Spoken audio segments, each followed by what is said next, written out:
Welcome back to the Anxiety Slayer podcast. I'm Shan Vanderleek, here with my good friend and co-host Ananga Sivir. Today we're discussing how choice creates your life experience, how to practice asking yourself the question, in this moment, is this choice going to bring me stress or more peace? In other words, what future is this choice creating? Hey Ananga, how you doing? Hey Shan. It's good to be with you today to talk about making choices that support anxiety recovery. Often when we're living with anxiety, we can feel pinned by it and we feel that we're stuck with it. This is something we hear a lot in our private Facebook group and messages we receive. I can remember earlier in my life, in my teenage years and early 20s, when I used to suffer with strong anxiety, feeling that that was just me, that there was something wrong with me, and that was it. That was how I was going to have to, I couldn't even call it live, I would say exist. So when I started looking into ways of finding help and discovered that there are so many things we can do, even changing our behaviors and our attitudes that can help us live a more peaceful life and help us find freedom from anxiety, that was a huge thing for me. So I think this is a helpful thing to discuss. And it really begins with checking in with yourself and choosing differently, checking in with ourselves and noticing where we're at. If we have heightened emotions, if we're feeling extra jangly or full of fear, and then what choices those emotions and feelings provoke. Sometimes initially we might not know. And that's okay.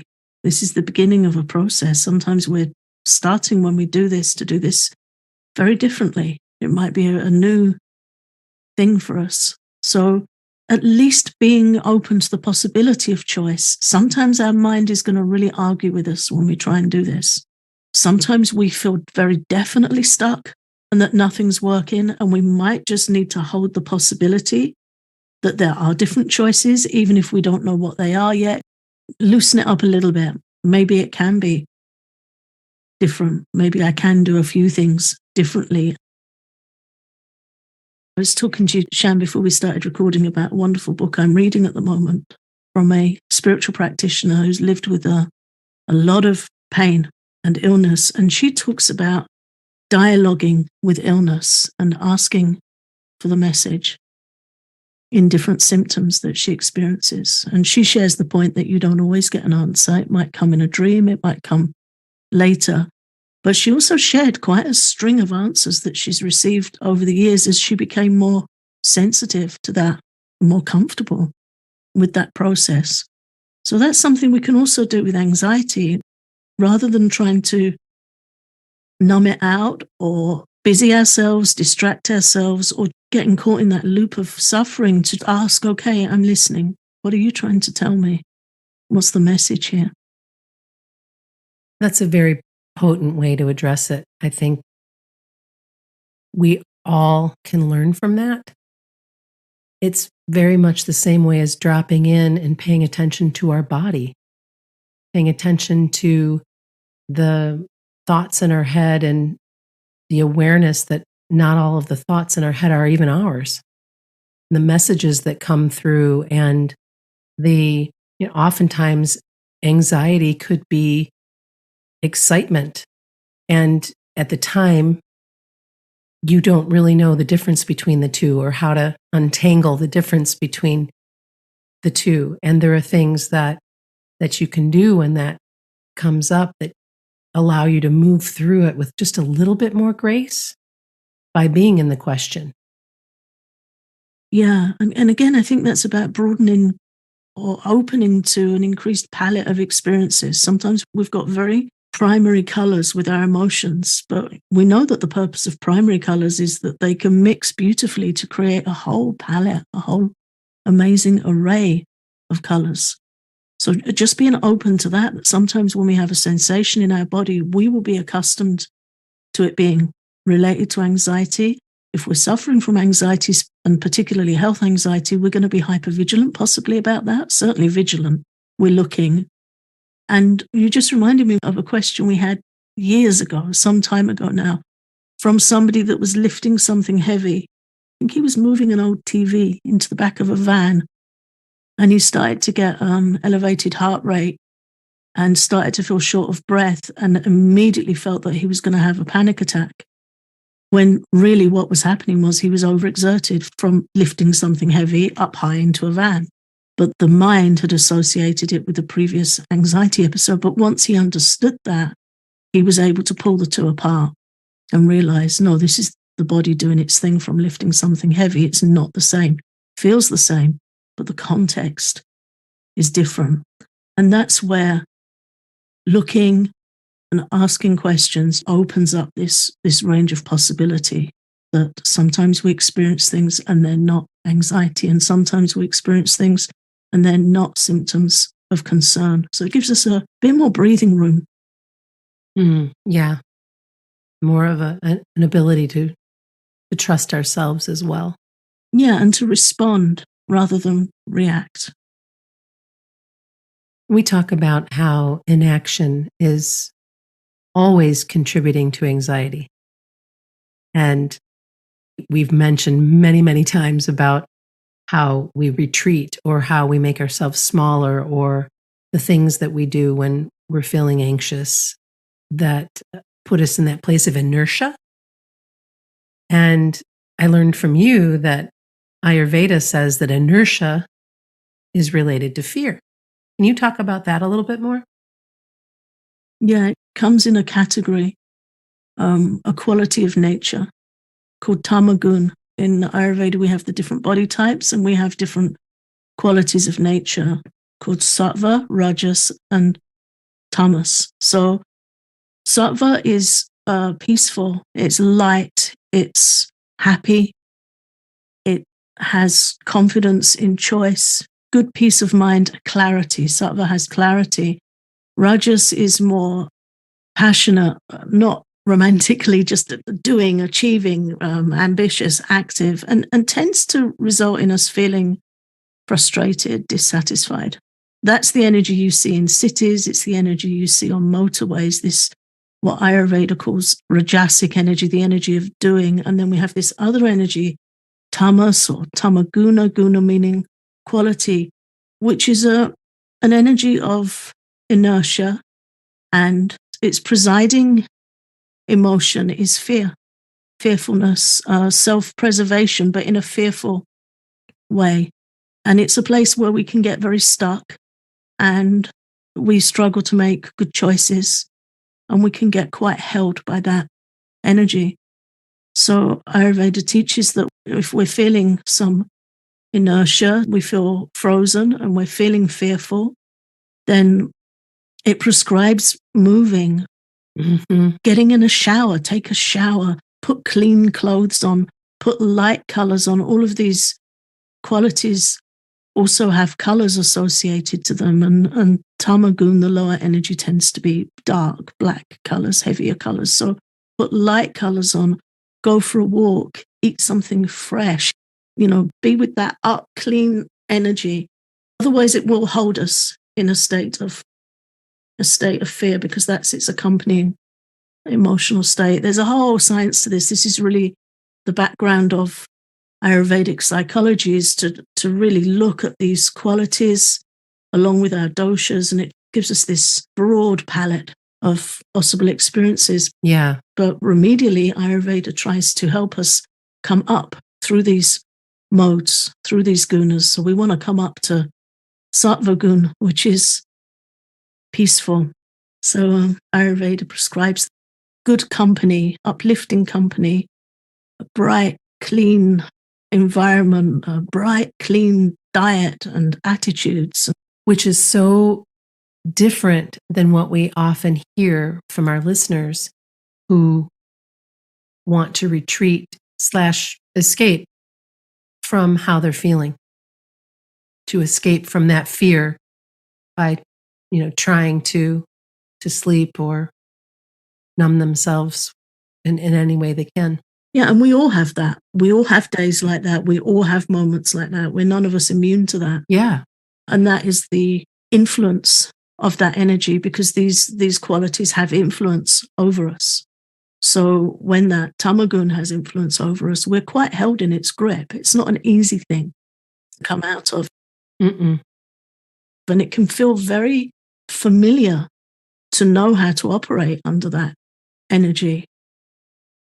For example, I will check with myself if I feel the need to go and curl up. I will ask myself, is this a retreat?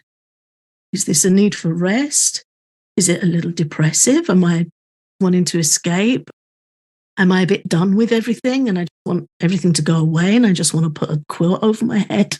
Mm-hmm. And, this is all about questioning and looking at how things are serving us and then asking, okay, if you go do that, how are you going to feel afterwards? What's your intention? What's your emotion around it?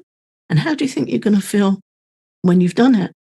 And sometimes we might be better served by taking a walk or taking a shower or phoning a friend or making sure we've had something to drink, doing something else, listening to something wonderful and uplifting, doing something else, but asking rather than just being on automatic pilot. You made notes about the doing cure from poet Michael Rosen. What's that all about? This is something I read recently in the Guardian newspaper. It was a wonderful interview with a poet called Michael Rosen, who had lost his son 20 years ago. He shares something he calls the doing cure, which really spoke to me as, again, a remedy of this lower energy, this tamagun that can hold us. And he spoke of the joy of just doing the most simple tasks that are taking care of things. It might be pulling some weeds in the garden, painting something. Here yesterday, we had some sunshine for the first time in a while, and I went out and checked on my herb pots and had a little bit of a clean up outside just for a few minutes, but I felt so good for it to take care of something, take care of some small tasks. So that's his reference to the doing cure, is the little things we can do that just help us keep going, keep forward, even when we may have suffered something catastrophically painful. Yeah, and it doesn't have to be catastrophic either. It could just be one of those days, one of those challenging days where if you can do even one thing, that might be everything. Yeah, definitely. I always respect people that share simple processes when they've been through big things. Mm-hmm. But yeah, you're right. And sometimes we wake up and feel like we can't face the day ahead. We might feel overwhelmed. Everything might feel too much. The mind might be objecting in our head and saying, I just don't want to do anything. Yeah, there are days when the simplest thing, having a shower, putting on clean clothes, it's a triumph. It's a good thing to do. And those things need to be acknowledged and noted because they are the little steps forward.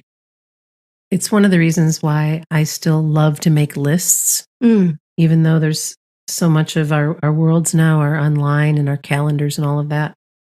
But being able to cross something off of a list on a day where I might be a little bit sideways is, there's just something about it.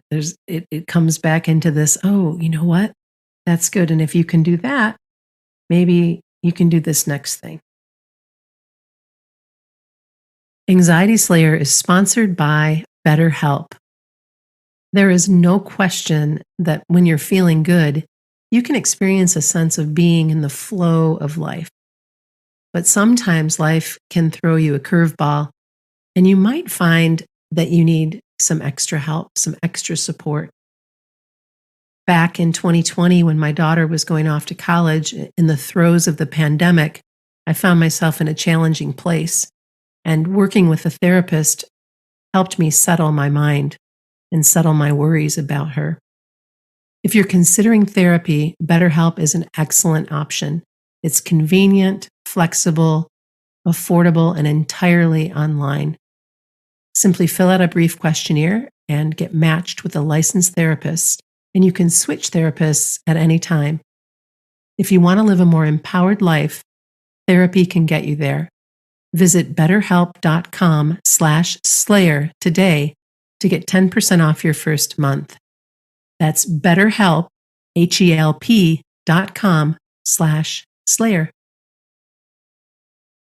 Let's talk about how there are outside influences on how we make decisions, sometimes that we're not even aware of until we start really picking it apart and looking at it.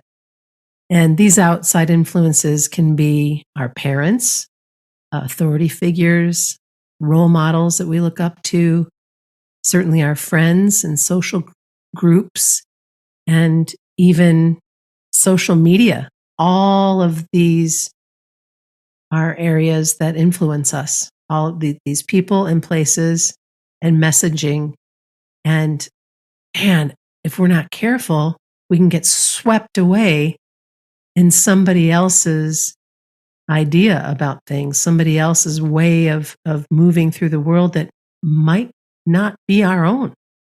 Yeah, it's that self-inquiry, that self-observation, which is such a key part of Ayurvedic healing, on making decisions and choosing influences that are good for us, that serve a higher purpose for us. And again, it's just noticing and adjusting.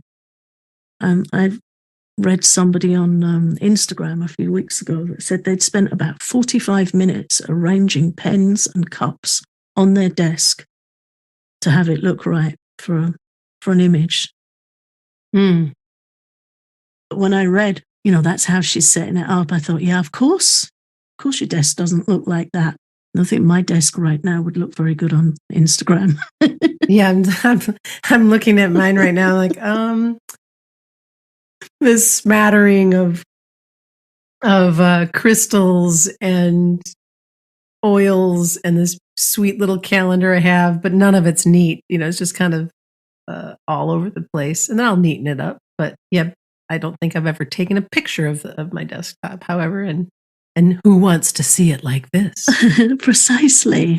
And that really got me thinking, about outside influences and expectations on how we make decisions and choices, and how social media doesn't serve us well by always showing the highlights reel, especially on Instagram. It's always the highlights reel. So not to feel pressure or expectation from what others are sharing socially. I think it really, again, it's just an encouragement. And Edith Eger is a great teacher on this. She says, you do you and I'll do me. And it's that individual acceptance. Everyone's allowed their taste, everyone's allowed their opinion, and we are allowed ours too. Mm. And when we're anxious, we can really lose that thread of our own decisions and our own choices. So it's just looking again how our parents do things, how role models and authorities do things. Great. If it's good and we think it would help us, we can model that. We can borrow the benefits of that. If it doesn't fit with how we like to do things, if it doesn't fit with our nature, then we can set it aside respectfully and explore our own way of making decisions. And it was a few decades into my life before I realized that was even a possibility. Mm. But it's really life-changing when we do and when we start to work with that. It's important to understand that you get to love what you love and that you embrace what brings you joy and what you enjoy experiencing in your life versus what other people think you ought to be doing or should be doing.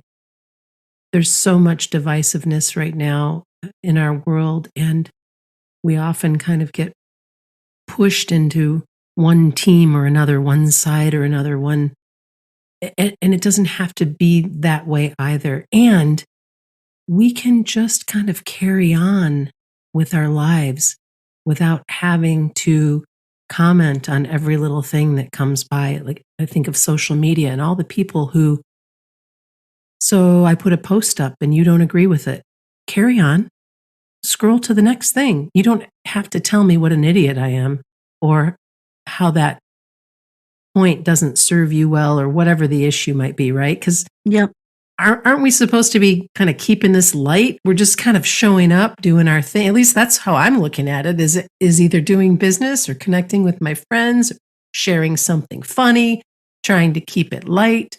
But even in that lightness, there are things that will come up, and then you have young people who are completely devastated when the work that they're putting up or the art that they're posting or whatever they're sharing doesn't get any feedback, or perhaps gets some mean commentary.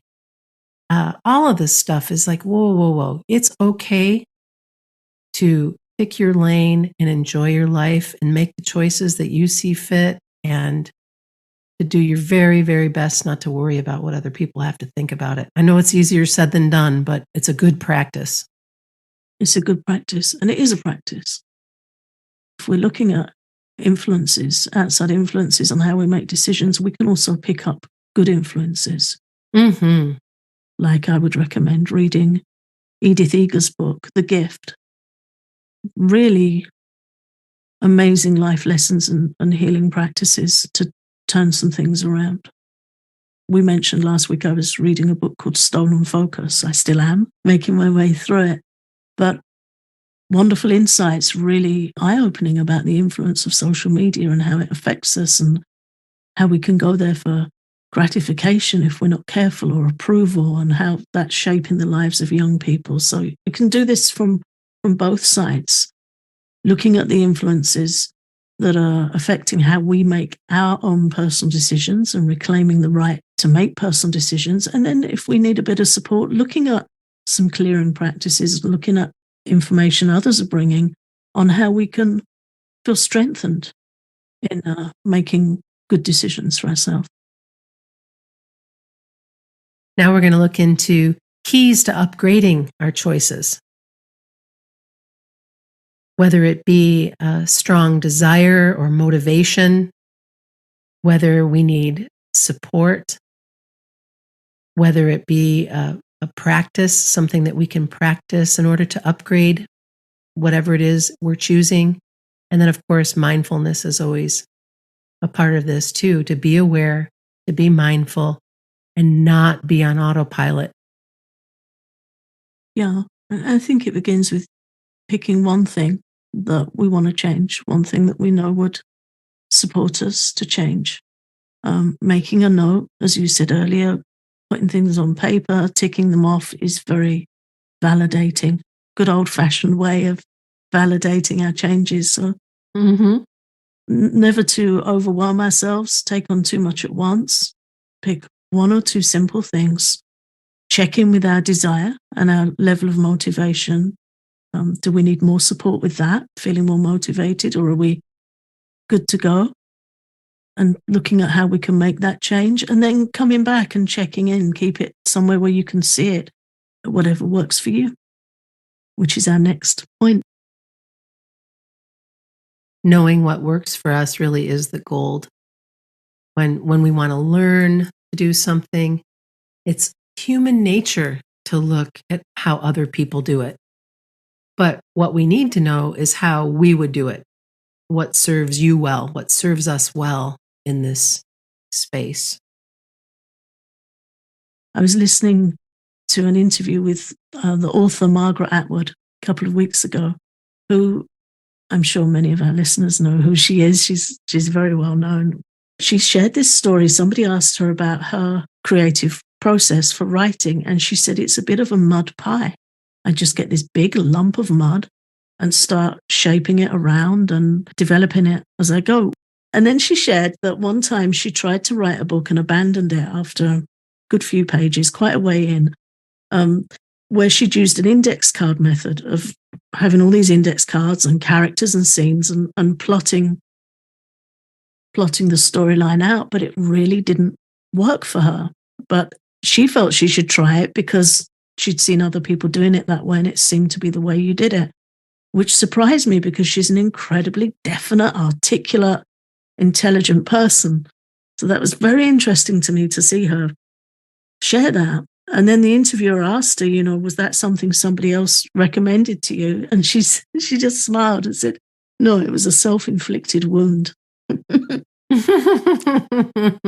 As they often are, though.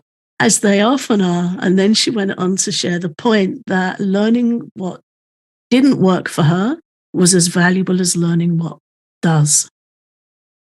Mm-hmm. So if we do something and it doesn't work out, we don't need to kick ourselves around. We can just ask, how can I do it differently next time? How can I do it in a way that has a better feeling or outcome or whatever it is I'm looking for with that next time? Lesson learned. Yeah. I think we're so hard on ourselves.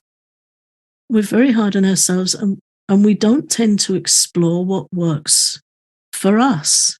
It's almost as if we are inclined sometimes to deny ourselves autonomy, to deny ourselves choice. Whether it's because we don't know ourselves well enough yet, because we can always learn, or might we not respect ourselves well enough to explore and have our own opinion and our own way of doing things, or something else. But really important to get to know ourselves more and know how we need to do things. And this, although we're not using the word anxiety directly so much in this episode, this is a huge antidote to anxiety. It takes away that self-indecision. It takes away a lot of procrastination. It brings more of that higher state that we discussed earlier. It brings more clarity and it brings more peace. So it is relevant to anxiety, although we're not directly labeling it as such. And it seems to me that the more we get to know ourselves and pay attention to who we are and what it is that really brings us joy and what it is that we wish to experience in this lifetime, you start to see more of the anxiety fall away because you're getting more clear about who you really are. And when you're in this place of wanting to know or learn how to do something and look at someone else to do it, that's fine. You might ask, how do you do that? But literally ask how you do that, not that means that's how I have to do that. So you can take something and tweak it and change it and make it yours, very much like Margaret made the mud pie, right? we might learn from others, but that works best alongside of figuring out our own way forward, unearthing our own way forward, which begins by knowing what our true nature is. Your true nature is not anxiety. That is not who you are. Your true nature is so much more than that. Yeah. And we have things to do in this life, which goes so deeper than paying the bills and coping day in, day out, existing with high levels of anxiety. It really does upgrade the quality of our life if we start asking questions and making choices as best we can. And if we know ourselves, we can discover what works for us and what doesn't, and save ourselves a lot of time and energy. Let's wrap up our conversation today talking about how we can change our physiology and have a little bit more choice in our emotions. That almost doesn't seem like it's possible sometimes, but it really is. Yeah, it's another one of those things where you feel like, well, that's it. I feel like this and that's that. And I think we've all had experiences of that where we feel caught in an emotion or stuck in an emotion, but we can learn to work with them and change them. And we can learn to cultivate and bring in more balanced states. Often we're kind of hunched over and looking down, and that makes us more inclined to feel low, and we can get stuck like it or habituated to being like it. So we can change our body. Changing our body posture changes our emotions. And I think that also changing our environment can also help in changing our physiology. Before we started recording today, I was telling you a story about my daughter and I going for lunch to a place we'd never been before. And we walked in the door, and the music was so loud, and it was really like hard driving metal music. And there's a place for all music, but for lunch on a Saturday afternoon with my daughter, we went in and we thought, okay, well, maybe we can sit far away from the speakers. Maybe we can make this work, whatever. And we sat down, and I started feeling more and more uncomfortable. I didn't want to be there, and I wanted to enjoy time with her. And she was kind of like, yeah, whatever. It'll move on to another song soon. And the waiter came and brought us water.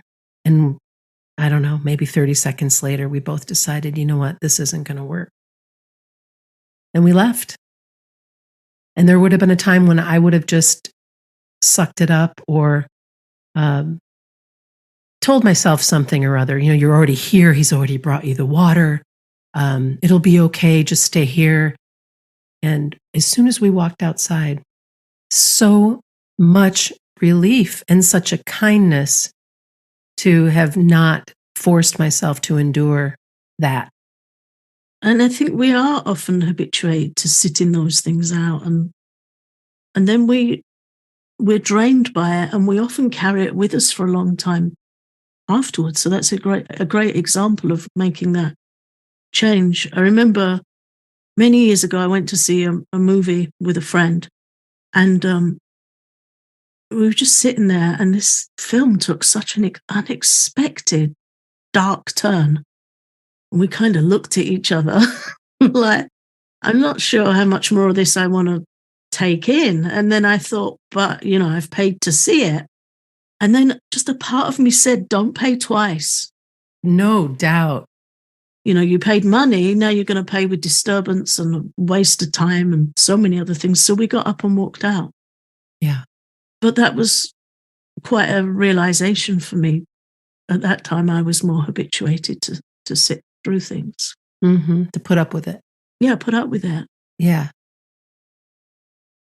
Such a potent way to look after ourselves, to just check in. And again, how do you feel? What do you need? Yeah.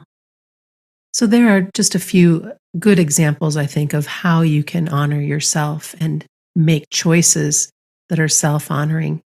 And we realize this is a practice. This is a day-to-day practice, but you deserve to look after yourself and to change your physiology, whatever it is that you need to be more comfortable.